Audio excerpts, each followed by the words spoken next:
Había un niño que desde los 2 o 3 años, cuando caminaba por las calles de Milán, se detenía frente a cada iglesia, pidiendo entrar para saludar a Jesús, agitando sus manitos, muy emocionado y sonriente, como si realmente lo viera, tras las puertas del sagrario. Ese pequeño también cortaba las flores que encontraba a su paso, para colocarlas con amor a los pies de la Virgen María, su primera amiga celestial. Ya desde entonces, Carlo Acutis parecía mirar el mundo con otros ojos. Veía lo invisible. Percibía lo eterno. Mientras los demás niños jugaban con sus juguetes, él preguntaba por las cosas del cielo. Mientras otros se distraían con las cosas de la vida, él descubría que la verdadera belleza estaba en Dios. Su alma ardía por lo trascendente. Y aunque aún balbuceaba palabras de infancia, ya hablaba con el lenguaje de los santos. Ese niño, que saludaba a Jesús en silencio y regalaba flores a María, creció para recordarle al mundo, de modo simple y concreto, que la santidad no es cosa de tiempos antiguos, sino un llamado urgente, para quienes persiguen lo que existe más allá de lo que vemos con los ojos. Carlo nació el 3 de mayo de 1991 en Londres, en el seno de una familia acomodada, que por motivos laborales se encontraba en ese momento residiendo fuera de Italia. Como muchas de su tiempo, vivía distraída por las cosas del mundo. Sus padres, Andrea Acutis y Antonia Salzano, eran cultos y bondadosos, aunque apenas recordaban a Dios. No imaginaban que aquel niño, tan curioso y luminoso, sería quien les mostraría el camino de regreso al cielo. Desde pequeño, Carlo irradiaba algo distinto. Tenía una serenidad poco común, una dulzura que tocaba las almas y una mirada profunda que parecía leer lo invisible. De regreso a Italia, la familia Acutis con el pequeño Carlo se instaló en Milán. En la casa, había una figura discreta y providencial, llamada Beata Anna Spersinska. Era una joven niñera de nacionalidad polaca, sencilla y de fe ardiente. Fue ella quien le enseñó las primeras oraciones a Carlo, le habló de Jesús, de la Virgen y lo acostumbró a saludar a su ángel de la guarda con una plegaria antes de dormir. El pequeño corazón del niño abrazó la fe con una profundidad que asombraba. Anna contó años después que Carlo la escuchaba con sus ojitos atentos mientras ella recitaba sus oraciones y sin moverse, como si supiera que cada palabra era sagrada. Con el paso del tiempo, su devoción nunca se apagó. Carlo vivió siempre con gran naturalidad lo sobrenatural. Como su madre lo describió, vivió haciendo de modo extraordinario lo ordinario. Preguntaba con insistencia por los misterios del alma, por el cielo, por la muerte, por Dios. A veces, sorprendida por la madurez espiritual de su pequeño, se quedaba sin respuestas ante las inquietudes de su hijo. Por ello, siguiendo los consejos de un sacerdote, Antonia comenzó a estudiar teología para contenerlo mejor. Ella misma recuerda: Carlo nos acercó a Dios. A los 7 años, cuando la mayor parte de los niños apenas descubren la escuela, Carlo pidió hacer su primera comunión. Su deseo era tan intenso, que el sacerdote, conmovido por su fe, le permitió recibir a Jesús antes de la edad habitual. Desde aquel día, en la vida de Carlo, nada volvió a ser igual. La Eucaristía se convirtió en el centro de su universo. Iba a misa cada día, se confesaba con frecuencia y realizaba adoración frente al Santísimo. Para Carlo, la misa era una cita diaria, y vivía cada comunión como si fuera la primera y la última. Una frase memorable suya evidencia la claridad y profundidad de su espiritualidad. Somos afortunados, porque podemos visitar a Jesús todas las veces que tengamos ganas de verlo. Nos basta entrar a la iglesia más cercana a casa para visitarlo en el sagrario. En cambio, La gente que vivió en los tiempos de Jesús debía caminar muchos kilómetros para poder encontrarlo. El párroco Aldo Locatelli, de la iglesia Santa María Segreta de Milán, donde Carlo acudía cada tarde a misa, recordaba con emoción que aquel niño, de apenas 7 años, poseía una madurez espiritual poco común. Fue él quien, conmovido por su fervor y su comprensión profunda del misterio eucarístico, obtuvo el permiso especial necesario para que Carlo recibiera la primera comunión mucho antes de la edad habitual, afirmando que su alma parecía haber nacido para la Eucaristía. El sacerdote declaró años después que ver a Carlo arrodillado ante el sagrario era como contemplar a un pequeño santo hablando con Dios. En su vida cotidiana era un chico alegre, natural, simple y sobre todo, modesto. A pesar de pertenecer a una familia acomodada, nunca ostentaba superioridad y no se dejaba tentar por cosas superfluas. Su madre no podía comprarle un segundo par de zapatillas y le hacía saber su descontento cuando en casa se adquiría algo que no fuera elemental. En su colegio, el Instituto León XIII, sus compañeros lo respetaban y sus profesores hablaban de él como de un alma luminosa, incapaz de herir. Defendía siempre a los más débiles, ayudaba a quienes tenían dificultad para realizar sus tareas, consolaba a quienes estaban tristes o atravesaban problemas en sus familias, llevándolos a comer a su casa, para demostrarles afecto y cercanía. Carlo enseñaba sin necesidad de palabras. Llevaba el Evangelio en su sonrisa y en sus acciones cotidianas. Tras algunos años, la joven estudiante polaca que fuera su niñera dejó la familia Kutis para formar su propio hogar. Se casó y tuvo hijos, llevando siempre en su memoria al niño que saludaba a Jesús cada vez que pasaban frente a una iglesia, agitando sus manitos y arrojándole besitos. Hablando sobre el tiempo transcurrido junto a la familia Kutis, Ana contó que la primera vez que vio a Carlos le recordó a uno de los angelitos de la Capilla Sistina, con sus ojitos llenos de luz y pureza interior. Fue entonces, cuando llegó a la casa, un nuevo colaborador doméstico, llamado Rajes Mour, procedente de la India y perteneciente a la casta sacerdotal brahmin, la más alta de su país. Desde el primer día, Carlo lo acogió con una sonrisa fraterna, sin distancias ni prejuicios. Lo trataba como a un hermano, invitándolo a rezar, a acompañarlo a misa, a ayudarlo en sus obras de caridad.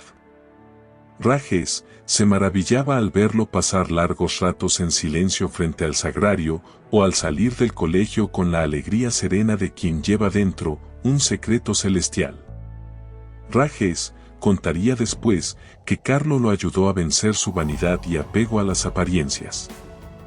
Yo gastaba mi dinero en ropas y perfumes, buscando agradar al mundo, testimoniaría él. Carlo me dijo un día con toda naturalidad y delicadeza. Esas son tentaciones del demonio, que nos distrae con cosas pequeñas, para que no veamos las grandes. Lo realmente importante es tener el alma vestida de gracia, y no el cuerpo lleno de adornos. Aquel consejo sencillo penetró en lo profundo del corazón de Rajes, que comenzó a mirar la vida con otros ojos.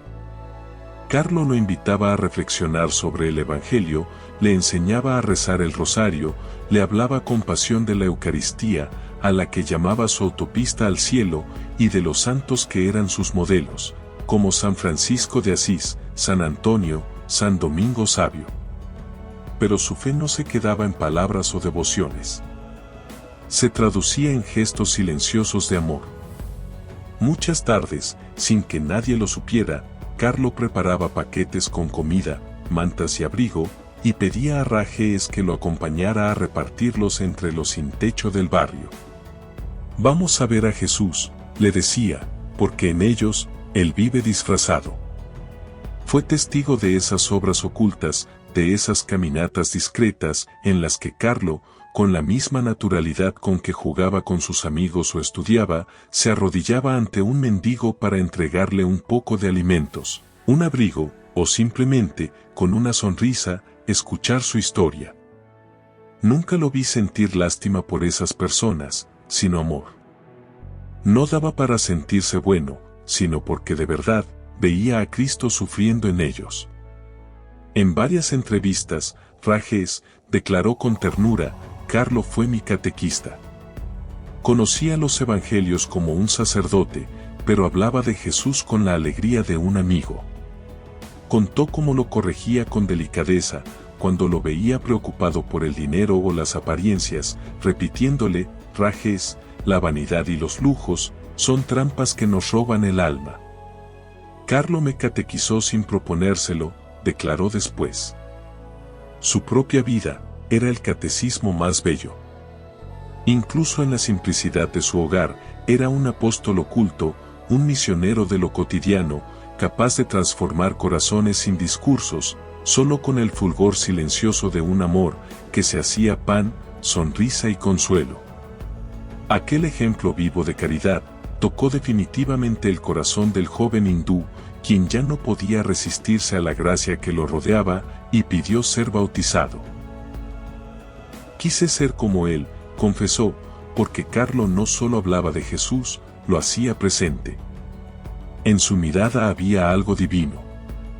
Desde entonces, lleva en su pecho una pequeña cruz que perteneció a Carlo, y afirma que cada vez que la toca, vuelve a sentir la paz que irradiaba aquel muchacho, que cambió su vida para siempre. Para mí, Carlo fue un maestro de vida cristiana auténticamente vivida y un ejemplo de moralidad excepcional. Su apostolado no se limitaba a los pobres, sino que se extendía a todos. El colegio, los amigos, los vecinos, su propia familia. No necesitaba un púlpito para evangelizar. Bastaba su sonrisa limpia y la coherencia de su vida. En el colegio defendía sin miedo su fe, sin humillar a nadie. Cuando algún compañero se burlaba de los que creían en Dios, respondía con una serenidad desconcertante. La tristeza es mirar hacia uno mismo. La felicidad es mirar a Dios. Muchos se quedaban pensando en sus palabras, y más tarde, confesaban que gracias a él, se habían acercado de nuevo a la iglesia. Sus profesores veían en Carlo una madurez que no correspondía a su edad. Participaba con entusiasmo en clase, ayudaba a los compañeros que tenían dificultades, y jamás se burlaba de nadie. Su humor era amable, su mirada limpia, su corazón, dispuesto a perdonar siempre. No soportaba las injusticias ni las habladurías. En su pequeño círculo, se convirtió en referente espiritual sin proponérselo. Si bien era un adolescente rodeado de todo lo que el mundo ofrece, tecnología, modas, conversaciones vacías y tentaciones constantes, su alma parecía vivir en una frecuencia más alta y pura. No se dejaba arrastrar por la corriente. Y silenciosamente intentaba detenerla. Su madre Antonia contaría después que a veces regresaba del colegio con el rostro serio y dolido por lo que oía. Sufría cuando sus compañeras hablaban de cosas impropias, de relaciones que hoy los adolescentes consideran normal. No las juzgaba, aunque su corazón se entristecía. Las escuchaba con respeto, y luego, con delicadeza desarmante, les decía: el cuerpo es un don sagrado, un templo del Espíritu Santo. No se puede usar ni entregar, como si fuera un juguete. Carlo no hablaba desde la superioridad, sino desde el amor. Sus palabras, serenas pero firmes, nacían de una pureza auténtica, conquistada con lucha y oración. En un tiempo donde muchos jóvenes consideraban la castidad un ideal imposible, Carlo mostraba que no solo era posible, sino fuente de alegría y libertad interior. Por eso, irradiaba una paz contagiosa. Sus amigos contaban que nunca imponía, ni señalaba. Carlo inspiraba. Era consciente de que su cuerpo, su mente y su alma eran instrumentos de Dios y se empeñaba en mantenerlos limpios. Rezaba el rosario todos los días y ofrecía pequeños sacrificios para mantener su corazón en forma, como le gustaba decir. Uno de los mayores impulsos espirituales que marcaron la vida de Carlo y su familia fueron las peregrinaciones. A pesar de contar con los medios para visitar destinos exóticos o playas de ensueño, Carlo deseaba tocar con sus propias manos los lugares sagrados y conocer mejor a sus amigos, los santos que tanto amaba y a los que deseaba imitar. Por este motivo, en el verano y tiempo libre, se dedicaban a recorrerlos. Cada viaje no era solo un paseo, sino una escuela de virtudes, donde la contemplación de la belleza y la historia sagrada se transformaban en formación espiritual. Antonia, su madre, relata que antes de cada viaje recopilaban toda la información disponible. En el trayecto, rezaban juntos, para luego, en el lugar, y antes de cualquier actividad, confesarse, para afrontar con pureza espiritual el camino de fe. Visitaban frecuentemente el santuario de Pompeya, lugar que Carlo amaba, donde con apenas 4 años hizo su primera consagración a la Virgen por su propia iniciativa. Rezando junto a su familia, delante del cuadro milagroso, decidió entregar su corazón a la Madre, a quien luego llamaría la mujer más importante de su vida. Era particularmente devoto de Bartolomé Longo, el santo constructor del santuario, quien difundió por el mundo la devoción del Rosario y a la Virgen del Rosario de Pompeya. Luego de su primera comunión, Carlo visitó el santuario de Santa Gemma Galgani en Lucca. A esa edad, ya devoraba las vidas de los santos y la Biblia, con la misma pasión con la que otros niños leían cuentos. La historia tan impactante de la joven mística toscana lo había fascinado desde pequeño. Especialmente en la relación cercana de amistad entre Gemma y su ángel de la guarda. Inspirado en ella, Carlo profundizó su lazo de amistad con el suyo, a quien llamó Gabriel. Esa amistad espiritual lo acompañaría toda su vida. Carlo recorrió la casa, en donde Gemma vivió sus experiencias místicas, rezó en su santuario, y hasta le dejó un mensaje conmovedor por escrito, como recuerdo de su visita. Como ves, dice el texto escrito por sus manos, me dejo guiar por ti. Tengo miedo, pero el miedo no me detendrá. Sigue estando cerca mío, junto con el Padre Pío. Los quiero muchísimo. Carlo. Era el 6 de agosto de 1998. Carlo tenía solo 7 años. En San Giovanni Rotondo, frente a la tumba del Padre Pío, oró con profundo recogimiento y siempre atesoró sus enseñanzas y consejos. En la Basílica de San Miguel Arcángel, en el Gargano, descendió por las escalinatas que penetran la roca, quedando maravillado por el clima de misticismo y recogimiento espiritual en el interior de la gruta. Meditando luego sobre su experiencia, contaba que para él era una metáfora conmovedora del propio camino espiritual, de purificación y elevación del alma. Una guía del santuario les había explicado que nadie llega a ese lugar sin haber sido llamado. Carlo quedó muy tocado por esa experiencia y por eso agregó a su rutina de oraciones la coronilla angélica. En Lourdes, frente a la gruta de Masabiel, luego de beber el agua de la gruta, Carlo se sumió en la oración por más de 1 hora, quedando muy conmovido por el pedido de penitencia por las almas, y la promesa de salvación ofrecida a quienes se consagren a Dios.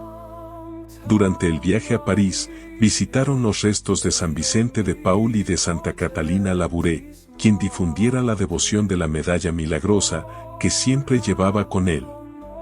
Lo impresionó en la medalla, la centralidad de la Virgen en la redención y la salvación de la humanidad, lo que interpretaba, al observar maravillado, como signo revelador, la forma en que se entrelazan la letra M, su inicial, con la I de Jesús, y la cruz.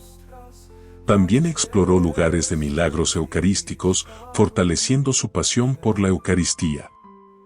En España, recorrió los sitios de San Ignacio de Loyola en Manresa y Montserrat, ya que el Colegio León XIII donde estudiaba era jesuita.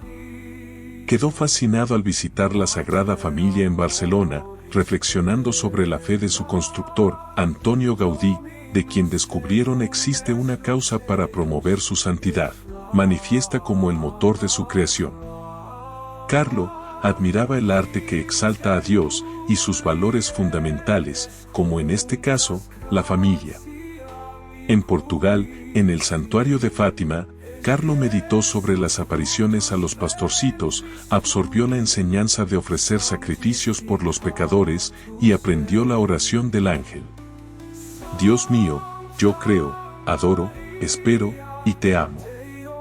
Te pido perdón por quienes no creen, no adoran, no esperan y no aman.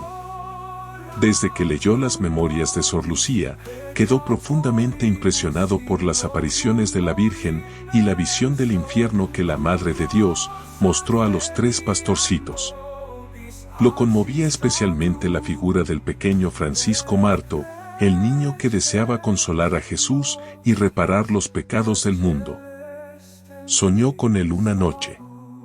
Le pedía que rezara mucho por los pecadores y que ofreciera sacrificios para evitar que las almas se perdieran. Años después, tras la muerte de Carlo, su madre contó que él también había soñado con Sor Lucía, quien le sonreía y le hablaba del valor inmenso de las oraciones ofrecidas con amor. Carlo había hecho carne el mensaje de Fátima. Decía que si Francisco, siendo tan santo, tuvo que rezar tantos rosarios para alcanzar el cielo, cuanto más debía rezar él, infinitamente menos santo. Por eso, rezaba incesantemente por la conversión de las personas que conocía, convencido de que si la providencia las ponía en su camino, era porque de alguna manera debía interceder por ellas. Nunca desaprovechaba la ocasión de ofrecer un sacrificio, una privación o una oración, por tal o cual amigo, que vivía lejos de Dios, con sencillez y amor. Y sintiendo poco sus esfuerzos, los reforzaba encomendando distintas causas y personas a las plegarias de los conventos de vida contemplativa. En no pocas ocasiones, pudo verificar los frutos en conversiones de personas cercanas. Su vida de coherencia, su luminosidad y limpieza interior, lo convirtieron en un faro para quienes lo conocían. En un mundo saturado de ruidos y banalidades, Carlo fue un himno silencioso a la belleza de la pureza cristiana. Un adolescente moderno que demostró que la santidad no está pasada de moda. Entendía la pureza como la transparencia del alma, esa claridad que permite a Dios reflejarse en nosotros sin obstáculos. Decía frecuentemente: si te alimentas de la Eucaristía todos los días, te parecerás cada vez más a Jesús. Él te cambia como el sol, que cuando estamos frente a Él, nos broncea la piel. Cada minuto en adoración frente al Santísimo y cada comunión eran para Él un fuego purificador. Un encuentro íntimo con el amor verdadero. En su casa, cuando veía escenas o comentarios inadecuados en televisión, cambiaba de canal diciendo: no vale la pena ensuciarnos los sentidos, cuando tenemos tanto cielo por mirar. Su madre, y quienes lo rodeaban, comprendían que Carlo vivía en un nivel espiritual que apenas comenzaban a descubrir. No era un adolescente ajeno a las realidades del mundo, sin embargo, su alma habitaba en otra frecuencia, más alta y pura, que no se dejaba arrastrar por ninguna corriente. El amor de Carlo por lo esencial se reflejaba también en su vida digital.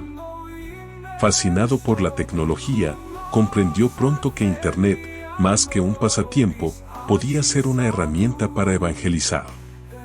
Decía: la Eucaristía es mi autopista hacia el cielo, e Internet puede ser el camino para que otros la descubran.